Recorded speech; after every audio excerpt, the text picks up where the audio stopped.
Bismillahirrahmanirrahim.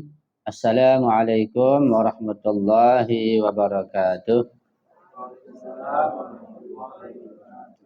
Alhamdulillahi rabbil alamin. Wal aqibatu li ahli taqwa wal yaqin. Wala udwana illa ala zalimin. Ashhadu an la ilaha illallah wahdahu la syarika lah. وأشهد أن سيدنا ونبينا محمدا عبده ورسوله اللهم صل على فاطمة وأبيها وبعلها وبنيها وسر المستودع فيها بعدد ما أحاط به علمك رب اشرح لي صدري ويسر لي أمري واحلل عقدة من لساني يفقه قولي أما بعد. Ikhwani wa akhwati rahimakumullah, bil khusus yang kita muliakan Ibu Kadis keluarga yang telah menyiapkan tempatnya untuk kegiatan tampil kita rutin tiap malam Ahad. Alhamdulillah syukurillah kita berjumpa kembali dalam kajian rutin malam Ahad ini.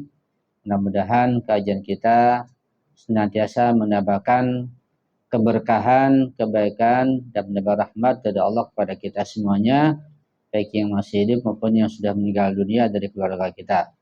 Untuk kita, untuk juga anak, cucu, keturunan kita insya Allah. Pada kajian malam Ahad yang lalu, yang lewat udara, lewat rekaman, saya sudah menjelaskan tentang masalah kesabaran. Sabar menurut Imam Ali bin Abi Thalib alaihissalam. Dan masalah sabar, salah satu pembahasan akhlak yang sangat penting. Dan bahkan sabar itu merupakan kunci kesuksesan dunia dan akhirat. Dan sangat sulit untuk memahami masalah sabar dan kesabaran secara ilmiah. Lebih sulit lagi mengamalkannya, sangat sulit sekali. Masalah kesabaran. Nah, itu kita akan bahas lebih dalam lagi. Mungkin Anda sudah mendengar kajian malam Ahad yang lalu, kita akan bahas lebih dalam lagi insya Allah. Ada satu kitab berbahasa Persia, kitab akhlak. Kitab akhlak itu judulnya Beheshte Akhlak ini. Ini jilid kedua, ada 2 jilid tebal. Penulisnya adalah Syed Mahdi Nailapur, seorang ulama di Iran. Mahdi Nailapur menulis masalah Beheshte Akhlak secara sistematik, sangat bagus. Beliau membagi akhlak, ada akhlak fardi, ada akhlak ijtimai, ada akhlak ilahi, dan macam-macam. Itu dia bagi-bagi, sangat luas sekali. Dan ini sangat bagus untuk panduan bagi yang mengajar masalah akhlak. Sebab dia hanya memberikan secara global saja, garis besar, definisi, kemudian ayat, hadisnya, dan juga tambahannya. Jadi masih perlu untuk membuka kitab-kitab rujukan yang beliau kasih tahu begitu. Ini sangat bagus, 2 jilid dan cukup luas untuk bahan kajian ilmu akhlak yang sangat luas. Masalah sabar juga dikaji oleh para ulama Sunni dan Syiah dengan panjang lebar. Quran menjelaskan dengan sangat banyak hadis-hadis dan juga contoh-contoh dari kisah para anbiya, para ulama, dan juga para syuhada tentang masalah kesabaran. Di masalah sabar adalah masalah yang sangat penting untuk kita pahami. Sebab masih banyak yang salah paham tentang makna sabar, tentang pengertian sabar. Nanti kita akan bahas insya Allah.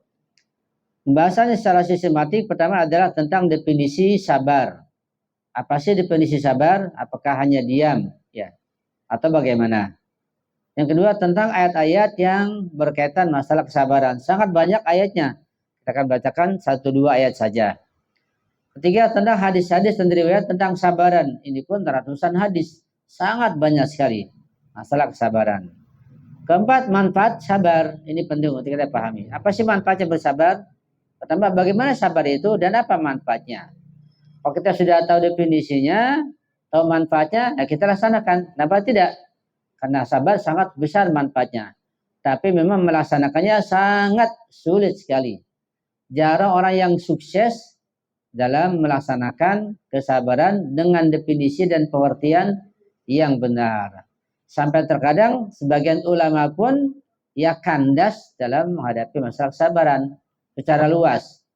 Iblis saja ya kandas dalam menghadapi kesabaran sehingga dia termasuk aba wastakbar wa kana minal kafirin. Contohnya seperti Ibnu Muljam ya tidak sabar sehingga luar biasa kejahatannya sampai membunuh Imam Ali. Dia ulama yang besar, sahabat Imam Ali yang besar. Dan begitulah banyak sahabat Nabi yang kandas karena tidak sabar dalam pengertian yang luas. Kemudian tentang pembagian sabar. Sabar terbagi pada beberapa bagian. Yang keenam tentang peringkat-peringkat kesabaran. Yang ketujuh jalan meraih kesabaran. Ini bagaimana? Ini perlu kita pahami juga. Yang kedelapan ada tadzakurat, yaitu peringatan atau atensi. Baiklah kita masuk pada definisi sabar. Apa sih makna sabar? Apa sih definisinya? Apa pengertiannya? Ada beberapa ulama di sini saya ringkaskan tentang definisi sabar dan kesabaran. Pertama, sabar ialah, diperhatikan baik-baik, jangan sampai salah paham. Sabar ialah ketabahan dan keteguhan jiwa. Jadi ruhnya, jiwanya tabah, teguh. Ketabahan dan keteguhan jiwa seorang mukmin dalam menghadapi berbagai kesulitan, problema hidup dan musibah. Ditabar, tegar, ya sabar, kuat, masuk ke istiqomah, di situ jiwanya teguh ketika menghadapi berbagai macam kesulitan, problema hidup yang macam-macam, juga musibah. Di samping itu juga ia tidak goyah. Ya tidak goyah maksudnya tidak goyah batinnya, ruhnya, tidak menyimpang, tidak menyeleweng, tetap tegar, tidak stres dan tidak keluar dari kondisi lapang dada. Tetap lapang dada. Tetap hatinya tidak sempit. Ini yang sangat sulit. Di sabar itu menjaga kondisi lapang dada. Tetap hatinya lapang, tetap terbuka, tidak sempit, ya, tidak emosi. Ya, napasnya tidak tersengal-sengal. Itu tanda kesabaran. Tetap lapang dada dengan tetap menjaga lisan dan seluruh anggota tubuhnya dari melakukan hal-hal yang tidak wajar dan tidak logis. Ini sangat sulit. Sebab ketika seorang menghadapi suatu kesulitan, problema, atau menghadapi seseorang, ya, suami menghadapi istri, istri menghadapi suami, suami menghadapi anak-anaknya, menghadapi teman, menghadapi kesulitan, menghadapi pertikaian, ini perlu sabar. Nah, tandanya tidak sabar, ketika ada emosi. Tandanya tidak sabar kalau misalnya lisannya mengucapkan kata yang jorok atau kata-kata yang kasar, ini tandanya tidak sabar. Atau diekspresikan dalam bentuk perbuatan, misalnya tangannya misalnya memukul atau membanting sesuatu, atau misalnya kalau di rumah banting piring, pernah nggak?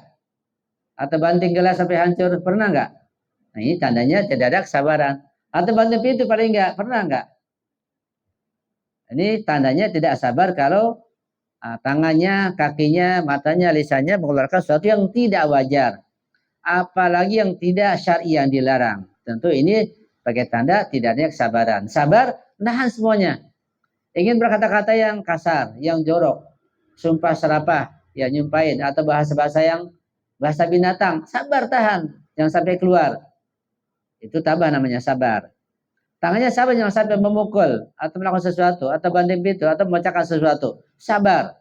Kakinya enggak menendang, tidak bergerak. Sangat berat sekali tentunya. Tidak jerit-jerit. Ya. Macam-macam.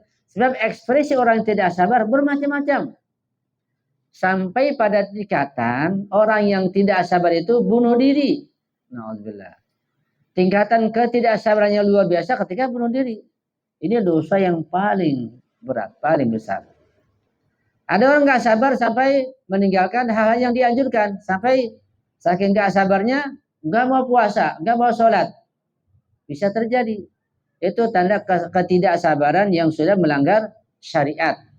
Jadi iblis, setan begitu membisikkan kuatnya, tidak sabar sampai pada tingkatan bunuh diri, tingkatan minum racun, tingkatan membunuh orang, menyakiti orang. Sampai pada tingkatan di diri sendiri dia rusak. dengan macam-macam perbuatan. Itu tanda ketidaksabaran. Nah, sabar menahan itu semuanya, tahan. Ya. Ini kita akan bahas lebih luas dengan pertanyaan insya Allah. Ini definisi sabar yang luas.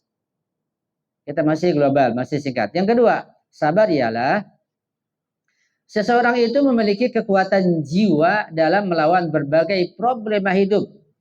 Jadi sabar itu melawan, bukan diam, melawan berbagai macam problema hidup, mencari solusinya. Juga kesulitan dan hal-hal yang tidak menyenangkan jiwanya.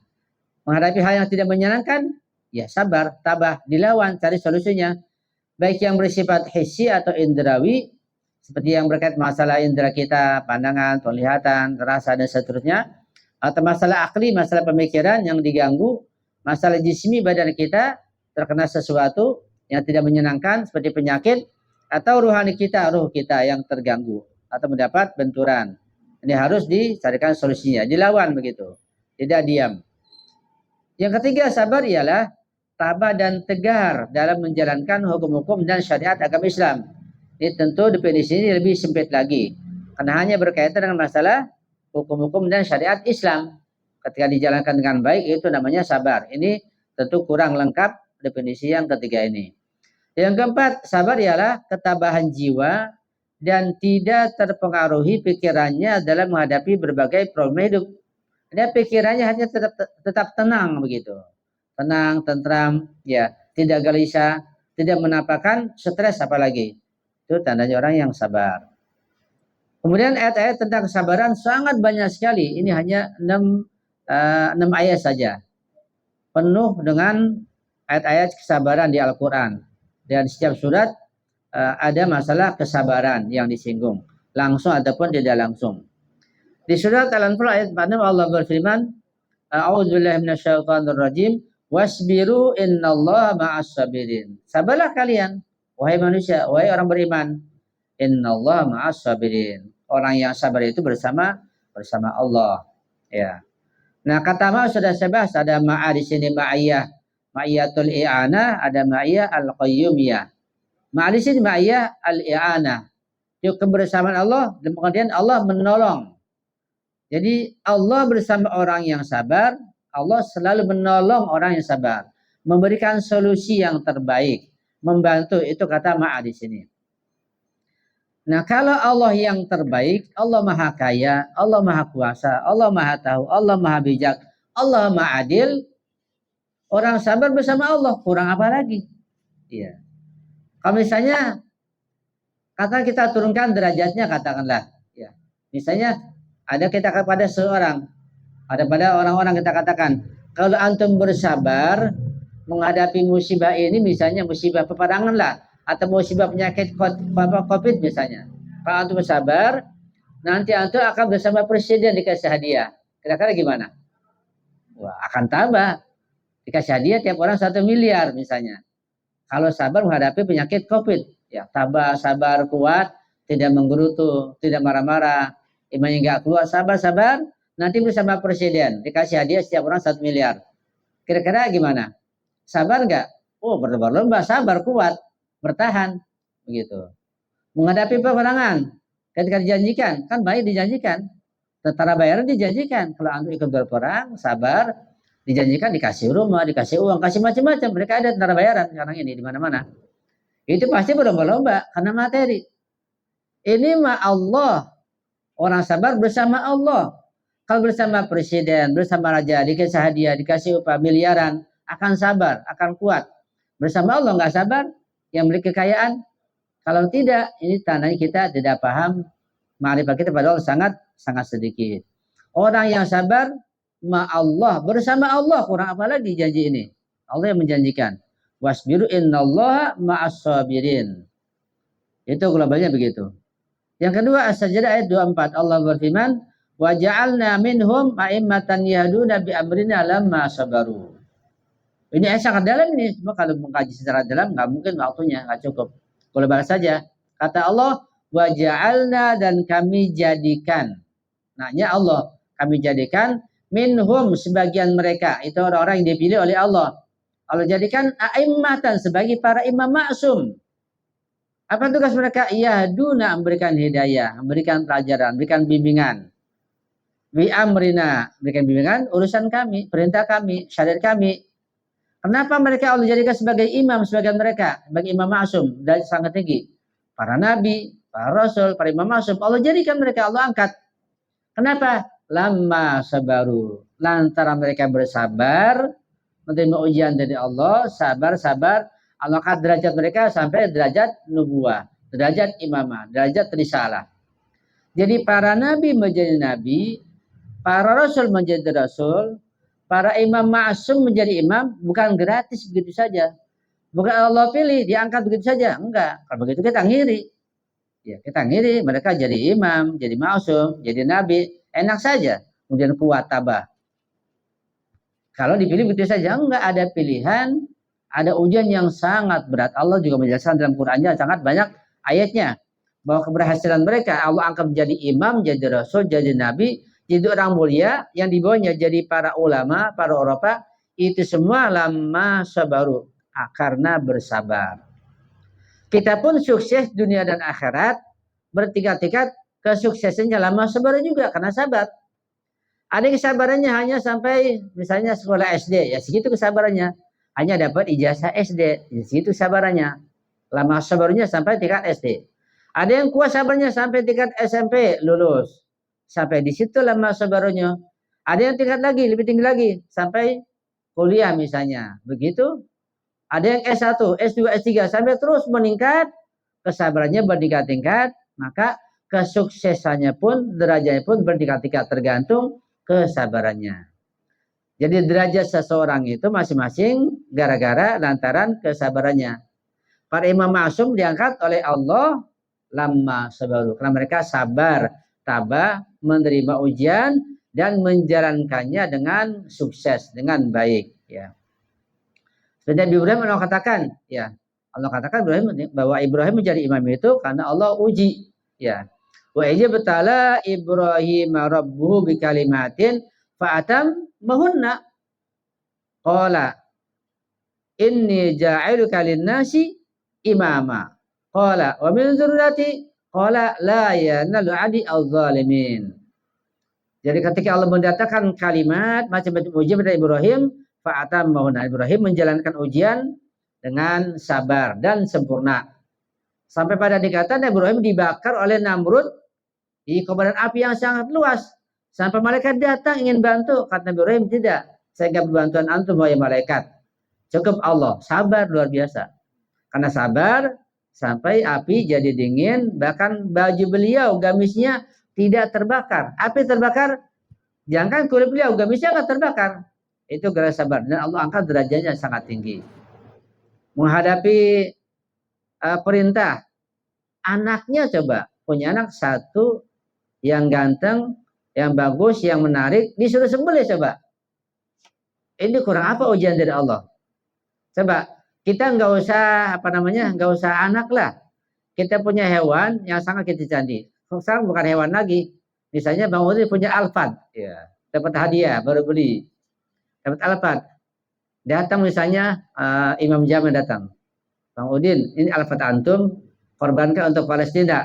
Waduh, langsung akar kepala mikir, gimana? Nabi Ibrahim bukan Alphard yang minta dikorbankan, anaknya Nabi Ismail. Oke, kita akan geleng-geleng nggak kuat. Subhanallah. Anak disuruh sembelih lagi. Kita nggak bakal mampu memikirkan. Beliau berhasil melaksanakan diganti oleh kibas, oleh kambing, dan dapat pujian dari Allah. Sabar lagi. Terus ujian macam-macam, sabar. Allah akan jadi imam. Nabi Ibrahim. Dengan kesabaran yang luar biasa. Ketika jadi imam, Nabi berdoa, ya Allah, tolong dari zuriyaku, keturunanku jadi imam juga. Kata Allah, ya bisa, tapi la yanalu ahadil zalimin. Yang zalim sekecil apapun tidak akan menjadi imam. Itu firman Allah. Artinya bahwa yang Allah jadikan imam itu 12 imam, imam maksum, mereka tidak zalim sedikit pun baik kepada dirinya atau kepada orang lain atau kepada binatang sekalipun. Enggak ada zalim, bersih. Dia akan jadi imam. Imam Ali, Imam Hasan, sampai kepada Imam Mahdi, bersih suci dari kezaliman dengan makna yang luas kezaliman apapun. Itu berkat doa Nabi Ibrahim dan perjuangan mereka. Sangat berat. Dan ujian itu anehnya, bahwa kita juga nggak paham, ujian bukan hanya di dunia saja. Ujian ada di alam ruh sebelum mereka turun ke muka bumi ini. Ya. Kan katanya mereka diangkat jadi imam karena kesabaran. Misalnya seperti Imam Jawad atau Imam Mahdi. Kan jadi imam ketika usia 5 tahun. Lah kapan ujiannya? Mana ujiannya? Mana kesabarannya? Orang jadi imam usia 5 tahun. Sudah diuji di alam ruh dulu sebelum ruhnya nyamuk ke fisiknya. Sayyidah Fatimah Zahra Allah uji di alam ruh sebelum ruhnya masuk ke dalam fisiknya dalam kandungan ibunya. Dalam majalah kita baca pada Sayyidah Fatimah Zahra, assalamu alaiki, salam pada wahai Zahra, ya mumtahanah, wahai yang Allah uji, wahai wanita mulia yang Allah uji. Imtahanakilladzi khalaqaki qabla an yakhluqaki. Di mana Allah menguji engkau wahai Zahra sementara engkau belum Allah ciptakan. Begitu. Wa kunti lima matakibi sabar, engkau diuji sabar. Artinya sebelum diciptakan fisiknya Sayyidah Zahra di dalam perut ibunya, di alam ruh sudah dikasih ujian dan sabar. Kita nggak paham itu. Sabar dapat derajat yang sangat tinggi sebagai ummul a'immah. Luar biasa. Beliau Sayyidatun Nisa'il Alamin, penghulu wanita dunia dan akhirat. Penghulu surga seluruhnya. Sayyidah Fatimah Zahra. Ibunya saja hanya penghulu wanita pada masanya Sayyidah Khadijah. Tapi beliau Az-Zahra penghulu wanita seluruh alam semesta. Dan penghulu wanita di surga nanti. Az-Zahra alaihissalam. Dan beliau ibu seluruh imam ma'asum. Dari Imam Hasan, Imam Husain, sampai Imam Mahdi. Ibunya adalah Az-Zahra. Betapa mulianya kita nggak bisa menggambarkan tentang kemuliaan beliau. Sampai setiap ulama, termasuk Imam Khomeini, ketika bicara masalah Az-Zahra tidak mampu, nggak kuat. Saking tingginya kemuliaan yang diraih oleh beliau Az-Zahra. Itu bukan cuma-cuma, itu dengan adanya ujian. Jadi ujian orang macam-macam, ketika sabar mendapat ya titel kedudukan di sisi Allah yang sangat mulia. Termasuk Az-Zahra. Wanita begitu mulia, begitu tinggi derajatnya, yang sangat Nabi cintai, tetapi dizalimi dengan sangat mazlum yang luar biasa. Sampai ada sahabat Nabi yang betul-betul keterlaluan dalam memberikan ujian, cobaan dan menyakiti Sayyidah Fatimah Zahra, dan sampai beliau tidak kenal. Sampai-sampai kuburannya belum beliau izinkan untuk diziarahi sampai hari ini. Itu apa maksudnya? Artinya untuk menunjukkan betapa kezaliman yang ditimpakan pada Zahra begitu beratnya, sampai detik ini beliau belum mengizinkan diziarahi kuburannya. Sampai nanti orang yang betul-betul terbongkar dengan jelas, baru beliau mengizinkan. Nanti akan terbongkar, orang yang menzalimi beliau akan dibuka, dan dunia terbelalak, ternyata orang yang sangat dipuji, orang sangat diagungkan, orang yang paling zalim. Baru beliau akan mengizinkan untuk diziarahi kuburannya. Itu tentang Az-Zahra kesabarannya.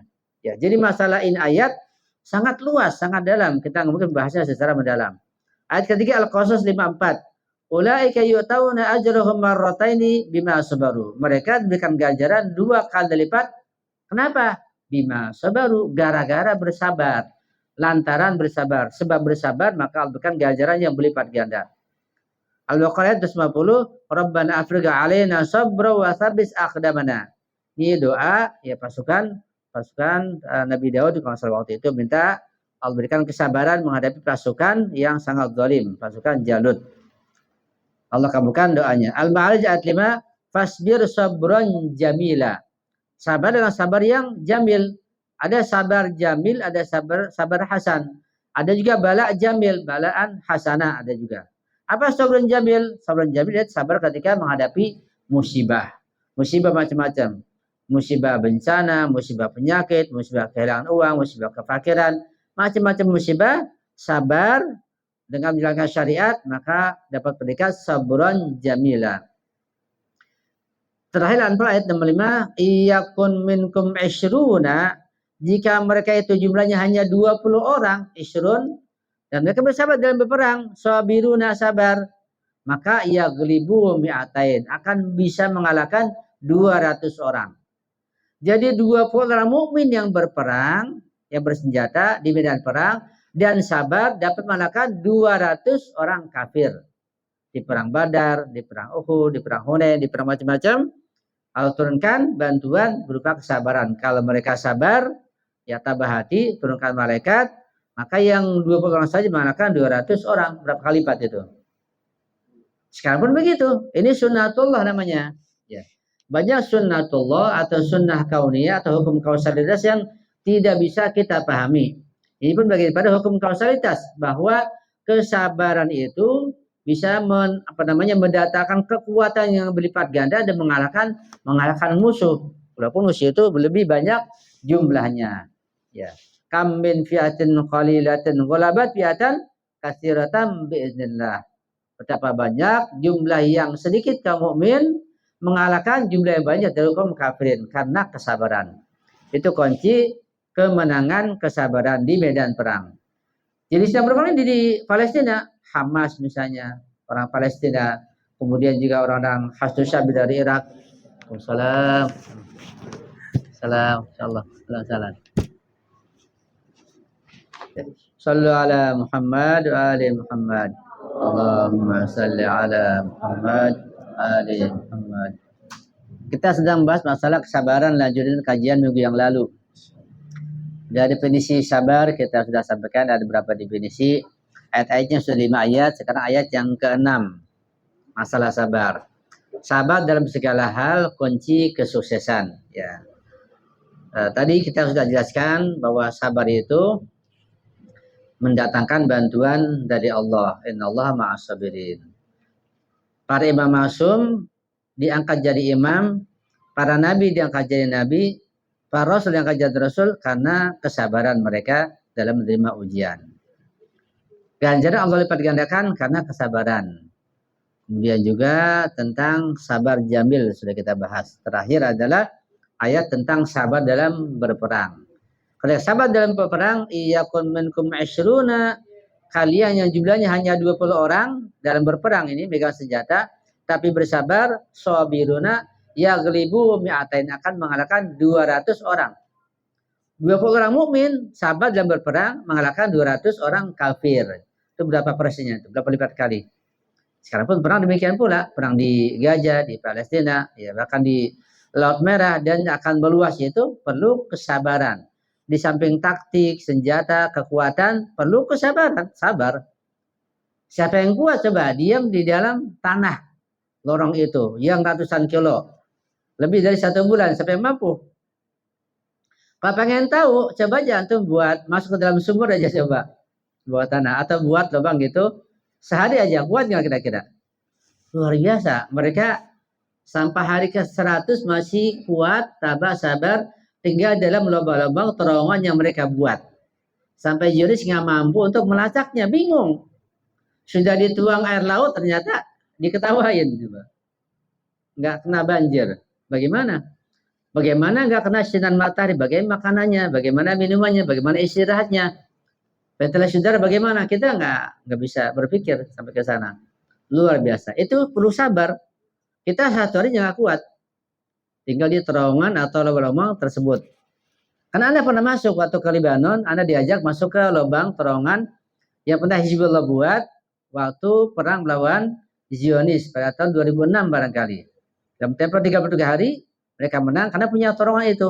Jadi banyak lubang-lubang kesana kemari, ketika mereka akan meluncurkan misalnya rudal ke lubang ini diluncurkan, nanti mundur lagi lewat lubang ini, begitu. Itu nggak bisa dilacak. Ada lubang-lubang yang juga kita ini para pelajar nggak diizinkan untuk sampai ke sana, dilarang, rahasia. Itu di Lebanon. Anda lihat langsung. Kemudian yang ditelurkan dipindahkan ke Palestina, lebih panjang lagi, sampai ratusan kilometer. Itu dipersiapkan bukan setahun 2 tahun, lebih 10 tahun. Luar biasa. Itu sabar, sabar, sabar. Sabar dengan pengertian yang luas. Dan ini peperangan disiapkan bukan setahun 2 tahun, lebih dari 20 tahun disiapkan. Karena terakhir itu Ahmad Yasin sebelum wafatnya beliau ke Iran. Ya, dan Anda juga jumpa dengan beliau di salah satu sekolah, Syekh Ahmad Yasin, pendiri Hamas. Berikutnya tentang hadis-hadis sedikit masalah kesabaran. Sudah saya sampaikan hadis-hadis terkait masalah kesabaran pada kajian minggu yang lalu. Hadisnya banyak sekali. Ini sebagian saja tentang kesabaran. Rasulullah bersabda, "As-sabru kanzun min kunuzil jannah." Sabar adalah merupakan harta karun dari harta karunnya surga. Harta karun itu ibarat ungkapan yang menunjukkan barang yang sangat berharga, harta karun. Jadi sabar itu ya kanzun min kunuzil jannah. Dia keluar dari surga. Artinya orang yang meraih kesabaran dia akan meraih surga nantinya. Di hadis yang lain Rasul bersabda, as-sabru nisful iman. Sabar adalah separuh daripada keimanan. Ketika orang itu sabar dengan makna yang luas, dengan sesungguhnya, maka dia sudah menjaga separuh keimanannya. Imam Bakar bersabda, al-jannatu mahfufatun bil makarihi was-sabri. Surga itu diliputi, ya dikurung begitu, dengan berbagai hal yang kita tidak suka, yang kita benci. Dan juga dengan kesabaran. Kalau kita sabar, maka kita akan masuk surga. Beliau mengatakan, "Faman sabaru 'alal makarihi fid dunya dakhalal jannah." Orang yang sabar menghadapi berbagai hal yang tidak disukai di dunia ini, dia akan masuk surga. Kan kita banyak nggak suka kezaliman, nggak suka juga yang menyakiti kita, merugikan kita. Kita sabar, menjalankan syariat, pasti akan masuk surga. Imam Shadiq berkata, "Manib tuliya minal mu'minina bibala'in fasabara alaihi kana lahu mislu ajri alfi syahidin." Orang mukmin yang diberikan bencana, musibah, ujian, dia bersabar. Musibah apapun, bencana apapun, berupa kemiskinan, penyakit, ujian yang lain, dia sabar. Allah akan memberikan ganjaran seperti pahala 1000 orang mati syahid. Luar biasa. Kalau sabar, ini tergantung pada bentuk ujiannya apa dan sejauh mana sebenarnya apa. Bertingkat-tingkat ya. Sampai pada tingkatan orang yang sabar dalam menghadapi petaka bencana mendapat pahala ganjaran 1000 orang mati syahid. Luar biasa. Itu pahala kesabaran. Kemudian manfaat kesabaran sangat banyak sekali. Kita akan baca saja. Kita akan diskusikan dengan tanya jawab. Manfaat kesabaran pertama adalah ada balasan pahala dari Allah dan bantuan Allah yang tidak terbatas. Sampai ke surga ujung-ujungnya. Bantuan Allah pada orang yang bersabar. Kedua, akan dapat mencapai kedudukan yang sangat tinggi di sisi Allah. Tidak makam-makam tertentu tidak mungkin diperoleh dengan kesabaran. Seperti Imam Husain alaihissalam bersabar dalam perang. Sehingga mencapai makam kedudukan di surga yang tidak mungkin beliau dapati kalau tidak berperang di Karbala. Tidak ada kesabaran khusus sehingga mendapat kedudukan khusus, makam khusus di surga. Surga Imam Husain alaihissalam. Dan itu pun dibuka untuk kita bisa bergabung kalau kita sabar bersama beliau. Ketiga, sukses dalam urusan dunia. Urusan dunia pun kalau sabar akan sukses. Ya, sukses di dunia pun, urusan dunia, urusan harta, urusan materi, perlu kesabaran untuk mencapai keberhasilannya. Baik dalam dunia pendidikan, di sekolah, dalam mencari uang, cari rezeki, dan hal yang lain. Perlu kesabaran untuk mencapainya. Keempat, turunnya malaikat ke dalam hati seseorang. Malaikat akan turun bagi orang yang sabar. Cuma nggak kelihatan. Ya ada nanti merasa dia itu tabah, dia itu kuat. Itu tandanya malaikat turun. Seperti malaikat bahwa itu orang-orang dalam peperangan. Ada yang turunnya 5.000 malaikat, ada yang lebih. Quran juga menjelaskan di berbagai surat tentang turunnya malaikat memberikan bantuan kepada orang yang berperang di jalan Allah. Turunnya malaikat bukan bawa senjata, ya bukan bawa bom, bukan. Itu memberikan kekuatan, ketabahan ke dalam hati mereka yang berperang. Jadi tabah, kuat, sabar, gitu. Sehingga orang sabar itu menghadapi apapun ya tenang saja, tenang, ya. Dadanya lapang dada begitu. Tidak banting piring, tidak banting gelas, tidak banting pintu, tidak emosi, sabar, tenang. Itu tanda orang yang sabar. Bantuan dari Allah berupa turunnya malaikat tanpa kelihatan. Yang kelima, kokohnya agama. Agama jadi kuat dengan kesabaran. Keenam, kepribadian yang agung dan terhormat. Jadi akan mencapai kehormatan, keagungan dengan berkat kesabaran. Itu manfaat kesabaran. Yang ketujuh, tabah dalam berbagai kesulitan. Akan tabah kuat ketika sabar. Kedelapan, istiqomah dalam menghadapi maksiat. Ya. Jadi maksiat pun bermacam-macam. Ketika sabar, tabah, kita tidak maksiat, menuju ke maksiat, nanti Allah akan berikan istiqomah, ketabahan yang kuat dan juga ketenangan. Kesembilan, mulia dalam menghadapi musuh. Akan jadi aziz, jadi mulia, terhormat dan disegani ketika sabar menghadapi musuh. Ya kayak Iran perang 8 tahun menghadapi Saddam Hussein. Di belakang Saddam Hussein ya semuanya, semua negara, termasuk juga negara-negara Arab di belakang Saddam Hussein. Semua negara kafir, yang Kristennya, yang Yahudinya, yang Zionisnya, semua di belakang Saddam Hussein melawan Iran sendirian. Hanya satu negara itu pun tidak punya apa-apa, yaitu Syria bersama Iran di waktu itu. Iran tidak memihak, kan takut dengan Amerika. Jadi ketika itu 8 tahun Iran melawan dunia, sabar sampai bisa memukul mundur sampai masuk ke Baghdad pasukan Iran. Setelah 8 tahun luar biasa, sudah hancur. Padahal baru saja revolusi, masih bayi revolusinya, sudah diserang oleh Saddam Hussein. Ketika penyerangan hari pertama Saddam Hussein masuk ke Teheran, bukan masuk ke Khuzestan masalah, dan Saddam Hussein masuk ke sana karena diperkirakan akan hancur Iran dikuasai oleh Saddam dalam 2 hari. Saddam sudah berkuar Saddam. Besok wawancara kita teruskan, tapi bukan di sini, tapi di Teheran begitu, dari Khuzestan, perbatasan Irak dan Iran. Sudah dicaplok oleh Saddam Hussein. Ketika wawancara, Saddam mengatakan besok kita sambung wawancara ini di mana? Di Teheran, begitu. Sesumbar. Tapi ternyata tidak mungkin, tidak bisa dikuasai Teheran, bahkan sampai 8 tahun. Ketika ISIS menyerang Irak dan Syria, hanya tempo berapa lama akan dikuasai.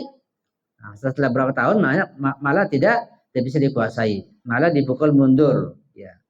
Ketika Zionis menyerang Lebanon Selatan yang kecil itu, targetnya hanya berapa hari saja, tapi setelah berhari-hari bukan malah menguasai, malah dipukul mundur. Itu berkat kesabaran. Sekarang pun ini mereka bersatu antara munafikin dan kaum kafirin musyrikin menghancurkan Islam yang murni, perlu kesabaran, akan hancur juga mereka. Bisa dilihat nanti ya, mereka sudah menampakkan kelelahannya.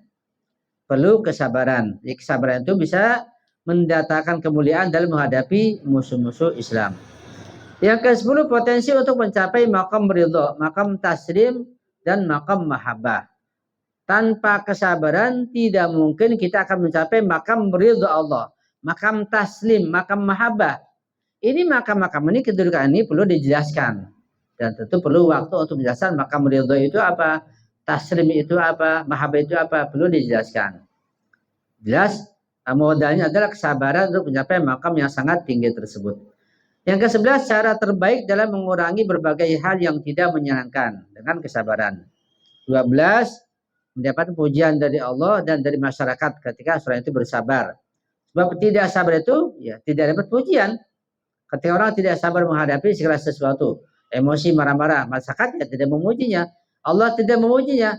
Tapi ketika sabar, tabah, masyarakat memuji. Orang itu menghadapi anaknya yang misalnya yang gadungan, yang kurang ajar, masyarakat tetap melihat sabar, akan dipuji. Tapi kesabarannya dengan makna yang luas dan makna yang benar tentunya. Ke-13, aman dari siksa api neraka bagi orang yang bersabar. Dan juga ciri utama orang-orang yang ksatria, yang pemberani adalah tentang ditujukan orang-orang yang sabar. Terakhir nggak ada di sini bahwa sabar itu di satu riwayat nanti akan berbentuk makhluk yang sangat indah. Jadi makhluk yang sangat indah yang menemani seorang di alam barzah itu pertama adalah kesabaran. Ketika orang sedang goncang di alam barzah, baru saja pindah dari dunia ke akhirat, sedang gelisah karena amal perbuatan mungkin banyak dosa, sabar datang lebih dulu. Siapa engkau? Aku adalah kesabaran dulu, engkau sabar di dunia, aku datang menghiburmu sampai dari mendapat nikmat yang berikutnya. Itu kesabaran berbentuk makhluk. Ya, nanti akan nampak. Sebenarnya sekarang pun kesabaran yang kita jalani sudah nampak, cuma kitanya nggak melihat. Sudah bertajasum, sudah menjadi hakikat. Ya, itu pembahasan yang benar dalam kajian Irfan. Sebab ada 2 pendapat ulama tentang pahala dan ganjaran yang kita lakukan. Sebagian mengatakan ulama Sunni dan sebagian ulama Syiah bahwa pahala itu belum ada, nanti ketika di surga baru datang pahala itu. Seperti itu. Jadi belum ada. Kapan adanya? Nanti ketika ada surga datang pahala. Seperti kita kerja sehari, 2 hari, 3 hari sampai akhir bulan baru dikasih gaji. Jadi kerja dulu baru gaji. Ibadah baru pahala, begitu sepertinya. Itu pendapat yang lemah. Sebab istilah Al-Quran, istilah para Eropa dan para filsuf, innallaha sari'ul hisab. Allah sangat cepat memberikan balasan. Ketika dikerjakan suatu perbuatan langsung ada pahalanya, ada ganjarannya. Bahkan langsung nampak bagi orang yang melihat. Begitu. Begitupun amal keburukan. Ketika orang berbuat amal buruk, yang saya sampaikan seperti menggibah orang, langsung balasannya, tajasumnya, bentuk hakikinya dia sedang makan bangkai saudaranya sendiri. Itu menggibah. Jadi lahirnya mulut yang bicara, menggibah, bukan kejelekan, dalam ceramah, dalam obrolan. Lahirnya itu, tapi hakikatnya dia sedang makan bangkai daging saudaranya. Hakikatnya itu. Itu langsung. Orang yang makan harta yang haram, harta anak yatim, hasil korupsi. Lahirnya makan enak, makan daging enak, lahirianya. Tapi batinianya hakikatnya dia sedang makan api neraka. Cuma belum dia rasakan, tapi ini ketika meninggal baru dia rasakan. Itu langsung, bukan nanti. Bukan kayak gaji nanti gajinya, enggak langsung. Itu pandangan yang kuat yang lebih benar. Tentang kesabaran pun ganjarannya langsung akan ada. Cuma kitanya belum melihat. Nah Rasulullah, para wali Allah, para imam melihat ganjaran amal ibadah yang kita lakukan langsung. Kita ngaji nih sekarang, Allah ganjaran sudah ada langsung. Berupa apa? Di surga, berupa pohonan, kenikmatan, macam-macam. Cuma kita nggak bisa melihat. Kalau kita melihat, nggak kuat, langsung minta mati. Nggak sabar, ya, melihat ganjarannya sangat besar tersebut. Seperti pasukan Imam Husain di malam Asyura, Imam Husain menampakkan ganjaran yang akan diperoleh berkat kesabaran besok hari. Langsung diperlihatkan surganya. Mereka sudah nggak sabar. Kapan perang? Mereka jadi kuat, jadi tabah. Bahkan ada yang tertawa. Ada yang mengatakan, kenapa kamu tertawa? Besok kita akan perang. Kenapa nggak tertawa? Perang sebentar, sudah ke surga. Bahagia. Jadi berperang bukan sedih, malah kuat, tabah, dan bahagia. Jadi mereka yang berperang itu, kita melihatnya sedih, dihancurkan, dibunuh, macam-macam. Mereka malah bahagia berkat keimanannya. Kenapa nggak bahagia? Imam Husain sudah menunggu. Surga menunggu. Kenapa nggak bahagia? Begitu. Itu berkat kesabaran. Mereka yang terkena musibah, anak kecil, orang tua, meninggal dunia, ya kegencet, ketiban. Kita sedih. Mereka sudah di surga duluan, kita sedih. Kita ketinggalan. Kita salahnya sedih kepada mereka, kita nggak kasih pada diri kita. Kita salah. Kenapa kita nggak kasih pada diri kita? Karena kita nggak ngerti. Kita sifat orang lain yang telah beruntung, kita nggak kasih pada diri kita yang belum tentu dapat keuntungan. Itu salah. Ya. Kitanya nggak paham. Itu kesabaran yang luar biasa, menjelma menjadi makhluk yang sangat indah, sekarang pun sudah menjelma. Nanti di akhirat akan nampak dengan sesungguhnya dapat kita lihat makhluk yang indah berkat kesabaran yang kita ciptakan di dunia ini. Kita harus sabar, kita janji pada diri kita, pada Allah, harus sabar menghadapi macam-macam ujian. Ujian banyak sekali. Menghadapi penyakit, menghadapi kemiskinan, menghadapi masyarakat, orang tua menghadapi anaknya, suami menghadapi istrinya, istri menghadapi suaminya. Semuanya ujian, harus sabar, harus sabar. Jangan sampai menggerutu, stres, sampai melakukan hal yang tidak syar'i. Na'udzubillah min dzalik. Sampai membunuh diri. Na'udzubillah min dzalik. Tandanya lemah iman seseorang ketika nampak tidak sabar dan menghadapi ujian. Bukan berarti diam. Jadi ada sikap pun atau perbuatan ketika itu bimbingan syariat itu tidak menunjukkan tidak sabar. Semuanya bimbingan syariat. Bukan diam saja ketika diserang, diperangi, diam saja. Enggak, harus melawan. Melawan juga bagian dari tanda kesabaran. Begitu. Jangan seperti keledai. Pada ungkapan, ya, jangan seperti keledai, diapain saja dia tidak melawan. Juga jangan seperti setan, ya, yang dia cepat murka, cepat marah, cepat emosi. Jadi jangan jadi setan, jangan jadi keledai. Gimana? Jadi di bawah bimbingan syariat. Bagaimana kita bersabar, kapan bersabar, bagaimana hati yang kita hadapi. Cara bersabarnya bermacam-macam. Ada bimbingannya. Ketika perang, menghadapi penyakit, kemiskinan, kesulitan, menghadapi kezaliman, menghadapi anak, suami, istri, macam-macam. Ada caranya, ada jalannya. Ketika dijalankan semuanya itu menunjukkan kesabaran, bukan menunjukkan ketidaksabaran. Bukan berarti nggak marah, marah pun pada tahap tertentu bukan berarti menunjukkan ketidaksabaran, enggak, tetap sabar. Ketika marahnya ada bimbingan syariat. Ya, jadi sangat luas masalah kesabaran ini dengan penjabaran yang singkat sudah kita sampaikan. Kita akan diskusikan pada tema berikutnya insyaallah. Shallu ala Muhammad wa ali Muhammad. Allahumma shalli ala Muhammad wa ali Muhammad. Bagi yang punya pertanyaan dipersilakan, barangkali punya pertanyaan atau isyarat atau tambahan dipersilakan.